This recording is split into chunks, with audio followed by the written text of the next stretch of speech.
विचार केला तर पुढच्या भविष्यात विकासासाठी आपल्याला त्याचा फायदा होईल. 2 दिवसाची निवडणूक असते पण 5 वर्ष आपल्याला ते सगळ्याला भोगावं लागतं. या निमित्तानं मला मुद्दाम आपल्याला सांगायचे की प्रत्येक गावचे ग्रामपंचायतीचे 70 वर्ष आपले फुकट गेलेले. त्यात लोकांच्या डोक्यात भ्रष्टाचार, पैसा खाणं हा विषय धरून जर तुम्ही निवडणुका लढवत असाल तर ते अतिशय वाईट आहे असं मला वाटतं. म्हणून ज्याला वेळ आहे, ज्याच्याकडे कुवत आहे, ज्याच्याकडे ज्ञान आहे, शिक्षण आहे, आपल्या गावचे काही चांगले करायची ताकद आहे, अशाच लोकांनी या क्षेत्रात पुढे आलं पाहिजे.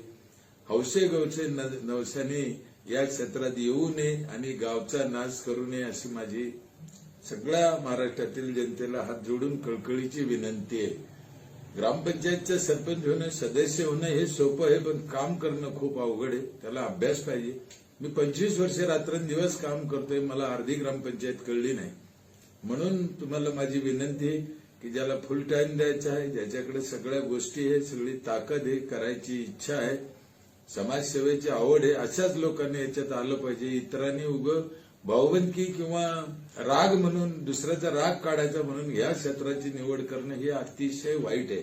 आणि मी निवडून आल्यावर इथे पैसे खाईन ही भावना बी अतिशय चूक आहे.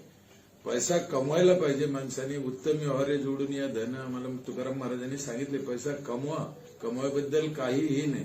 पण लोकांची अशी भावना झाली ना की इथे निवडून आल्यावर पैसा कमवू हे अतिशय वाईट आहे.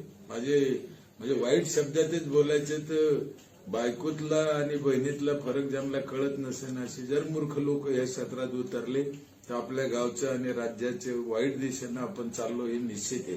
म्हणून मी पुन्हा एकदा कळकळीची विनंती करतो की हे क्षेत्र पवित्र क्षेत्र आहे, एक पवित्र मंदिर आहे, पवित्र काम आहे, पवित्र भावनेनं इथे या आणि आपापल्या गावचा विकास करा. पुन्हा डाउनलोड मौज.